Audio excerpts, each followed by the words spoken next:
buenos días. Hola, Paola. Ya estamos en línea. Paola, ¿me escucha? Hola, profe, buenos días, sí la Hola, escucho. buenos días. Bien, chévere, perfecto. Con que una me pudiera como que corroborar, pues ya me siento cómoda porque ya sé que podemos empezar a interactuar.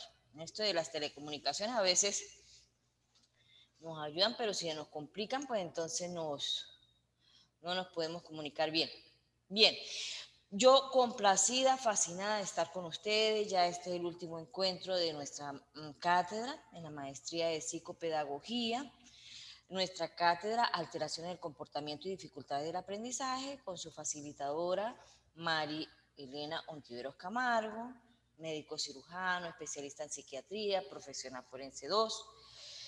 Estaremos dando como que el recuento un poco de las unidades 1 y 2 y lo que son nuestras unidades 3 y 4 que culminamos en el día de hoy. Dejo los micrófonos abiertos de todo en la medida que vamos avanzando. Ustedes, por favor, si necesitan algo, levantan la mano o me dicen, doctora, tal cosa, ¿sí? Un aporte o cualquier duda. Comencemos entonces. En la unidad 1 y 2, y yo coloco una mariposa porque me inspiro en ella en el sentido de que la oruga que pudiera representarnos a esa personita que tiene dificultades en el aprendizaje, si nosotros le damos un buen apoyo y nos dedicamos a ella, pues mire, se nos convierte en una hermosa mariposa. En la unidad 1 vimos la clasificación de las dificultades del aprendizaje y entonces hablábamos de dificultades generales y dificultades específicas. Las generales más relacionadas con comportamiento, con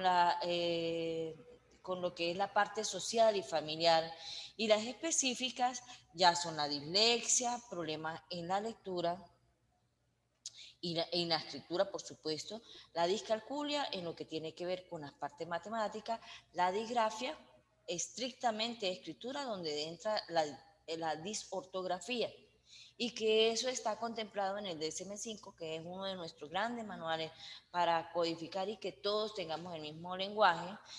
Y nos hablaba el DSM-5 que precisamente nosotros aportamos toda la ayuda posible y aún así pasan 6 meses y el niño presenta las dificultades, entonces estamos en presencia de una de estas dificultades del aprendizaje. Dentro de las dificultades generales estaban las alteraciones del comportamiento y ellas nos alteran el aprendizaje porque dificultan el comportarse, la confianza en sí mismo del alumno, el enfrentarse a situaciones de estrés. Por ejemplo, un examen es una situación de estrés. Y estas conductas se pueden traducir de manera agresiva, destructiva, en engaño, en transgresión de reglas, y pueden ser múltiples las causas que llevan a ella, como la ansiedad excesiva, la inhibición social, como las fobias sociales, los trastornos fisiológicos, los TIC, los problemas de socialización y los dos grandes síndromes, el trastorno de déficit de atención e hiperactividad y el trastorno negativista desafiante. Igualmente el bullying, porque va a producir alteraciones en la autoestima de este niño, y un niño que está deprimido, que está aislado, está desmotivado para ir a clase y para aprender mucho menos.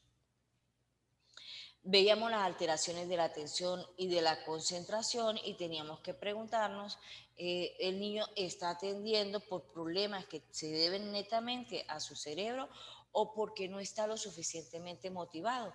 Entonces, cuando nosotros tenemos que reflexionar, y estaba en los videos que les sugerí en el material, que a veces el niño aprende con un docente y con otro no, de una manera o de otra. Entonces también es como nosotros ofrecemos o el docente ofrece el material para que le sea gustoso como el alimento.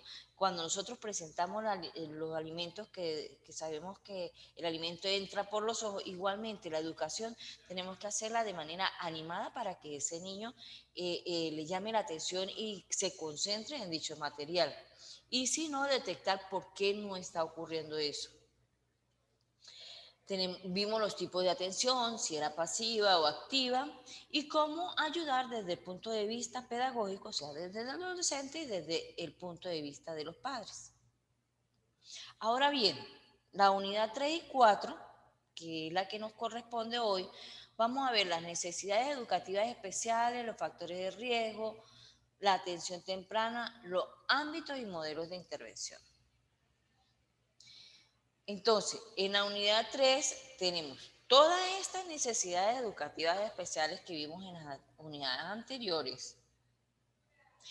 Nos dicen que requieren estos alumnos que hayan mayores recursos humanos, materiales o pedagógicos para conducir el proceso de desarrollo y aprendizaje. Y esto es un concepto que viene desde 1970 con el informe de Warnock y ha ido siendo elaborado y poniéndose en boga a través de los años 80, a través de hacer como modificaciones, actualizaciones de lo que es su concepto. Tenemos que tener claro que estas necesidades educativas no necesariamente se traducen en trastornos mentales o psicológicos. Un niño puede tener dislexia, puede tener disgrafia y no por eso tener un problema, por ejemplo, como una discapacidad intelectual o un trastorno del espectro autista, ¿no? Y que estos alumnos pues requieren una atención más personalizada debido a las diferencias individuales, ¿no? Una definición actualizada del 8 de marzo de 2017 es aquel alumno que requiere por un periodo de su escolarización o a lo largo de toda ella atención específica derivada de diferentes grados y tipos de capacidades personales de orden físico, psíquico, cognitivo o sensorial, que puede ser tanto por defecto como por exceso, porque también podemos hablar del niño genio que tiene necesidades especiales para él. Desde el punto de vista amplio, no se trata tanto de buscar las causas de por qué el alumno es especial, sino que lo importante es considerar lo especial de las condiciones necesarias para que el alumno aprenda. ¿Cómo nosotros nos vamos a adaptar a él? ¿Cómo vamos a adaptar el espacio físico? ¿Cómo vamos a adecuarlo para que le sea más agradable el conocimiento y le llegue y podamos alcanzar los objetivos? Vemos la clasificación de estas necesidades especiales. Ya hablábamos que podían ser físicas, psíquicas, de situación sociofamiliar y otros de inadaptación. Así tenemos entre las discapacidades físicas y colocaba allí la imagen, ¿verdad? Son las de naturaleza motora, relacionadas con los impedimentos musculoesqueléticos y la afectación del sistema nervioso central o periférico, como por ejemplo la parálisis generalizada. Pueden haber diferencias visuales y hasta llegar hasta la ceguera total o auditiva hasta llegar a la sordera total. Pueden haber discapacidades intelectuales.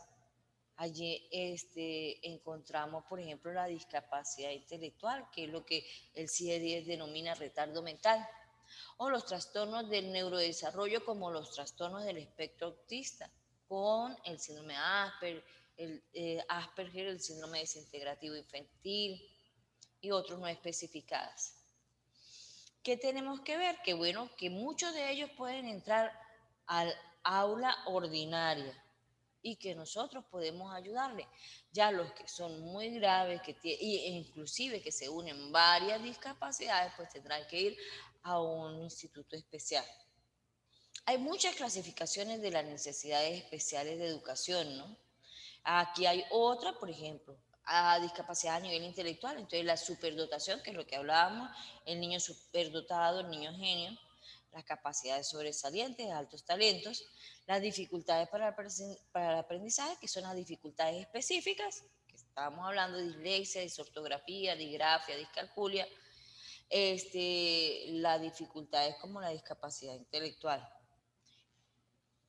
Los trastornos del comportamiento, el TDAH, el trastorno disocial, los problemas de comportamiento como el trastorno negativista desafiante y otros que tengan que ver con, por ejemplo, la condición de migrante, porque recuerden que todos tenemos una lengua materna, una forma de entender de acuerdo a nuestra cultura. Eso también tenemos que tenerlo en cuenta si tenemos en nuestro salón gente que viene de otros sitios.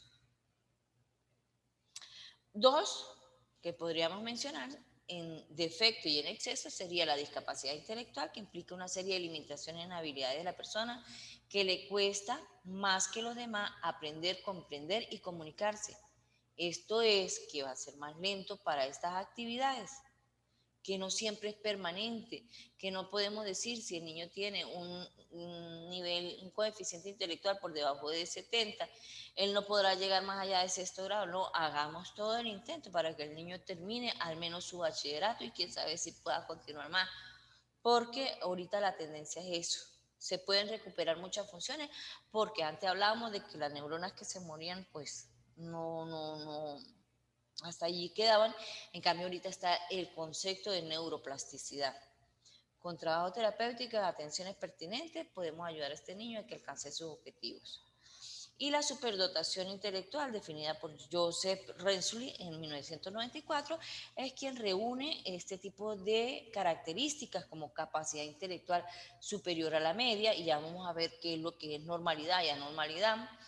La capacidad metacognitiva, es decir, nosotros esperamos, de acuerdo a Piaget, que hayan diferentes tipos de pensamiento, el mágico, el concreto, el abstracto. Estos niños manejan metacognición a edades no esperadas, tienen gran curiosidad, tienen alta memoria, tienen un desarrollo madurativo precoz, pero que muchas veces estos niños tienen también alteraciones del comportamiento. Entonces tenemos que preguntarnos cuántos niños con alteraciones de comportamiento creímos que no eran aptos para estar en el salón, que probablemente se expulsaron del salón y eran niños genios. Simplemente había que encontrar las potencialidades.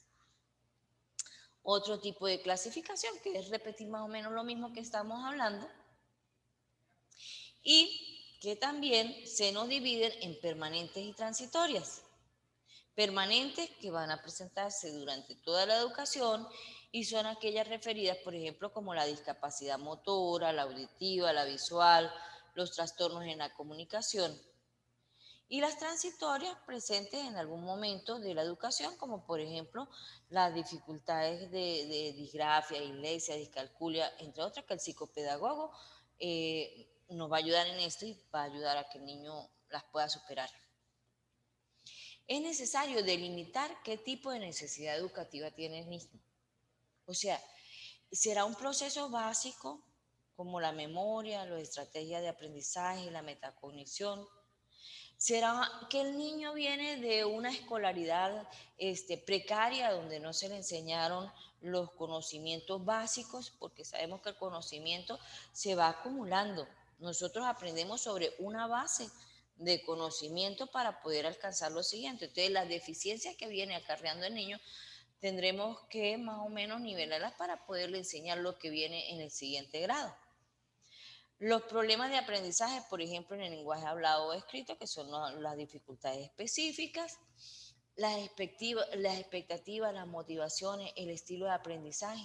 ¿Qué tanto está siendo ese niño motivado por sus padres o por sus maestros? El estilo de aprendizaje, recuerde que algunos somos más visuales, otros más auditivos, otros más táctiles, otros más lúdicos. ¿A través de qué canal el niño puede aprender? De allí que hablamos de inteligencias múltiples, la inteligencia emocional, el tipo y la frecuencia del refuerzo y el entorno familiar con las carencias socioculturales y nutricionales que pueda tener el bebé, y entonces todo esto va a influir en el aprendizaje. Entonces llegamos a los conceptos de normalidad y anormalidad. ¿Qué es anormal? ¿Por qué podríamos decirle a una persona que es anormal? Entonces, García en 1991 hablaba desde varios puntos de vista. Desde el punto de vista estadístico, él habla como aquella población que se aleja del punto medio en la curva de Gauss. Entonces, si por ejemplo hablamos de coeficiente intelectual, el promedio es 70, y todo lo que esté por debajo de esto sería el límite, y lo que esté por debajo de eso sería discapacidad intelectual. Pues entonces a eso es que nos referimos desde el punto de vista estadístico a la normalidad. Desde el punto de vista médico, toma como referencia el estado de salud, si hay patología o no, y desde el punto de vista sociocultural, toma en cuenta es la adaptabilidad. Entonces aquí estamos hablando de los problemas de comportamiento. Si la mayoría de los niños son tranquilos, pues entonces hablamos de que el que no es tranquilo es el que es anormal. Pero eso tenemos que tener mucho cuidado porque depende de la cultura. Siempre hablamos, por ejemplo, si colocamos un latino en Inglaterra, probablemente sea catalogado como de maníaco, porque nosotros los latinos somos más extrovertidos, más expresivos. Es igual como colocar un inglés aquí en Latinoamérica, tal vez lo veríamos como más esquizoide, más retraído, más asocial. Entonces tenemos que ver también el entorno donde está el niño para poder hablar de que es un niño anormal, que términos que no deberían utilizarse. Y desde el punto de vista legal o normativo, cuando se toma como referente un criterio legislativo, que es más legal. Hay modelos explicativos, está el modelo biomédico que lo explica desde el punto de vista de la patología orgánica, por ejemplo, un niño que haya tenido un traumatismo, una meningitis, que se comporte diferente o que aprenda diferente secundario a eso. Hay un modelo psicológico que es muy encantado porque él no toma en cuenta mucho la, la etiología, sino la desviación de la conducta del individuo respecto a la media de su población de referencia, lo que hace que una conducta sea anormal. Es decir, no es valorativo, no le dice si es bueno o malo, sino cómo se comporta esa persona en referencia a los demás. Dentro del modelo psicológico podemos distinguir a su vez distintas orientaciones o tendencias, que sería la tendencia conductual, cognitivo-conductual o sociocultural. Brennan nos habla a su vez de lo que son las diferencias individuales y las dificultades del aprendizaje. Las diferencias individuales están ligadas a cada alumno y se pueden abordar perdón, con los medios ordinarios que posee cualquier profesor. Estas diferencias individuales tendrían que ver, por ejemplo, con los que estábamos hablando de la inteligencia emocional y los canales por los que aprende el niño. En cambio, que las dificultades del aprendizaje son necesidades educativas especiales que tienen que resolverse con ayudas extraordinarias de tipo educativo, médico o psicológico. Por eso ya vamos a ver en la evaluación temprana que es necesario que nosotros detectemos estas dificultades, si son individuales o dificultades específicas del aprendizaje, para poder derivar al especialista que sea necesario. Tenemos el campo de la integración en el ámbito escolar. ¿Qué es esto? Esto es intentar, o la idea es llevar al niño al aula ordinaria. Este niño con dificultades del aprendizaje debería estar con los demás niños. Toledo señala que comienza esta idea en Dinamarca y que posteriormente se extiende a Europa y a Norteamérica. Y que esto, por supuesto, se empezó a trabajar desde 1989, 1993, encontrándose que tiene ventajas y desventajas. ¿Qué ventajas podemos encontrar? Bueno, una es la localización. Sabemos que los niños normales, entre comillas, ellos van a tener las escuelas a la disposición cercana, porque cada núcleo, cada comunidad, pues se arma de su iglesia, de su escuela, de su supermercado. Pero las posibilidades de aulas especiales para niños con dificultades es más poca. Entonces ellos tienen que desplazarse fuera de su localidad, madrugar más que el resto, mientras que si pueden acudir a la escuela normal, pues se les hace más fácil. Encima de que muchas veces tienen la dificultad, por ejemplo, psicomotriz, que tienen que llevarse en una silla de ruedas, que tienen que subirse a una buseta. Otra ventaja relacionada con la mejora de las relaciones interpersonales y de adaptación social. Es decir, estos niños van a estudiar con otros niños de la comunidad y eso les va a motivar porque el niño va a querer ser como su otro compañero y si no aprende, el otro compañero le va a enseñar y el querer aprender lo mismo que el otro va a ser motivo de alegría y de motivación para él. Esta es otra de las ventajas de estar con el alumnado ordinario. Y una consecuencia positiva para ambas partes, sobre todo para los normales, entre comillas, es que van a ser educados dentro de la solidaridad, dentro de los valores, solidaridad, respeto mutuo, aceptación y respeto hacia las diferencias. Es decir, nosotros estaríamos educando para la convivencia. No todos somos iguales, hay gente que necesita un poco más de ayuda, vamos a ofrecerla y sabemos que cuando damos, gana más el que da que el que recibe muchas veces. Los sentimientos que va a generar son ya ganancias para el alumno que está compartiendo con aquel. Las desventajas tienen que ver con que, bueno, la ley de integración no se fundamenta en resultados científicos positivos, sino en decisiones políticas con programas sin orientaciones claras. Esto a través de los estudios con los profesores, quienes tienen posiciones encontradas, hay algunos que están de acuerdo, otros que están en desacuerdo precisamente por esto, porque se decide y no se prepara adecuadamente al docente, ni se preparan todas las instalaciones para que puedan abordar a este tipo de niños. Importante me pareció lo que dice Mula Lamino en 2002, que manifiesta que se podría incrementar la disposición positiva o aceptación hacia el programa de la integración por parte de los docentes hacia estos alumnos, con la dotación de apoyo, infraestructuras y materiales a los centros adscritos al programa. Y tiene toda la razón. Y también que de acuerdo a la dificultad que presente este niño, habrán grados, quienes podrán ingresar a una clase ordinaria con los demás niños, quienes requieren entrar a una clase ordinaria durante un tiempo, pero también compartir con una clase especial que refuerce las actividades en las que ellos están débiles y otros que ya la gravedad del problema del desarrollo o la unión de varias discapacidades requiere una escuela especial en régimen de internado, como por ejemplo la discapacidad intelectual profunda. Hablamos también de dos términos, del término integración y del término inclusión. La integración se refiere al hecho de integrar a los alumnos con necesidades especiales en el grupo. Y la inclusión nos remite a no dejar a nadie fuera de la vida escolar, ni física, ni educativa, ni socialmente. Entonces tenemos una concepción tradicional, una concepción actual.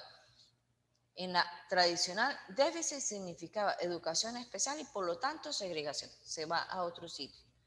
Mientras que en la concepción actual, la discapacidad se traduce en integración, pero entonces vamos más allá, se traduce en inclusión y por tanto en una adaptación curricular. Nosotros tenemos que adaptar el currículo entonces a estos niños para tener ¿qué? Una sociedad mejor. ¿Qué es el currículo? Y estamos hablando del currículo escolar, no el currículo vitae, el que presentamos la hoja de vida cuando vamos a trabajar. El currículo escolar es un principio organizador de los diversos elementos que determinan las prácticas educativas, los objetivos, los bloques de contenido, la secuencia de contenido, las evaluaciones, las actividades de enseñanza-aprendizaje. Entonces, todas estas son las que vamos a adaptar para que el alumno pueda responder a las necesidades educativas, a los objetivos y llegue, igual que los demás, a alcanzar sus metas. Hay tipos o clases de adaptaciones curriculares. Están las de acceso físico o ambiental, por ejemplo, lo que son las rampas, lo que colocar al niño enfrente de la clase, y las individualizadas que pueden ser significativas o no significativas. Vamos a explicar un poquito más de esto. Aquí tenemos, por ejemplo, adecuaciones de acceso al currículo escolar, de acceso. Sentar al estudiante cerca de una ventana para que tenga buena iluminación. Facilitarle la fotocopia de los resúmenes de la clase para que él pueda responder mejor los exámenes. Reducir la redacción de palabras según las necesidades del estudiante. El estudiante de pronto requiere 3 o 4, que es lo que nos interesa que él se lleve de aprendizaje. Bueno, nosotros, igual como estamos haciendo en la clase, tiene un material grande en plataforma, pero tiene un material reducido, que es lo que me interesa que el paciente, como médico siempre hablo de paciente, que el alumno me capte para que se lleve para el siguiente año. Las significativas y no significativas. Por ejemplo, escribir la tarea al inicio de la clase. Esto es con el fin de evitar de que al terminar las lecciones un alumno por su lentitud se atrase y salga muy tarde o no logre copiarla toda. Ustedes saben que cuando suena el timbre todo el mundo sale corriendo. Y el niño entonces, esas son modificaciones del currículo que pueda hacer como docente y que va a funcionar para el niño. Las no significativas, por ejemplo, sentar al alumno en los primeros puestos y lo más cerca del tablero. Eso no va a cambiar en nada el currículo para los demás alumnos. Respetar su ritmo y estilo de aprendizaje de forma tal que se le brinde la oportunidad de concluir los aprendizajes por sus propios medios. Nosotros podemos colocar la mitad de la cartelera, en este caso de la pizarra, con un material, la otra mitad con otro material, y el niño podrá ir copiando a su ritmo. En la unidad 4, los factores de riesgo. Bueno, una vez visto todos estos problemas que tenemos para que el niño llegue a un aprendizaje exitoso, bueno, entonces tenemos que encontrar qué es lo que me dificulta, qué me produce estos problemas para poderlos evitar a tiempo. Retrasos en el desarrollo del lenguaje, habrá retrasos en el desarrollo de la adquisición de conceptos básicos como el esquema corporal, los colores básicos, ¿sí? El retraso en el procesamiento activo de la información, déficit en la memoria de trabajo de la atención sostenida y los padecimientos fetales, perinatales, posibles secuelas neuropsiquiátricas. Entonces, podemos dividir estos factores de riesgo en factores orgánicos, en factores específicos, factores emocionales y factores ambientales, perdón. Los factores orgánicos cuando presentan una patología, bien sea por daño cerebral, bien sea por un trastorno genético, por ejemplo como los trastornos del espectro autista. Los factores específicos, la dislexia, la disgrafia, la disortografía, los factores emocionales, depresión, el bullying, la ansiedad, y los factores ambientales que dependen de la nutrición, de los problemas familiares. Los agentes teratogénicos, referidos a todas aquellas situaciones que puedan ocurrir de manera genética, porque viene y nosotros podemos establecer una historia, qué enfermedades mentales han habido en la familia, que se viene arrastrando. Por ejemplo, la dislexia tiene mucha carga genética. Y los factores pre, peri y postnatales, el consumo de sustancias, alcohol, drogas en la madre, las enfermedades, por ejemplo, la rubiola produce alteraciones teratogénicas, los medicamentos que esté tomando la madre también durante el embarazo. La evaluación temprana nos permitirá intervenir desde el punto de vista médico, social, educativo o familiar para ayudar a la maduración y el desarrollo de los aprendizajes curriculares.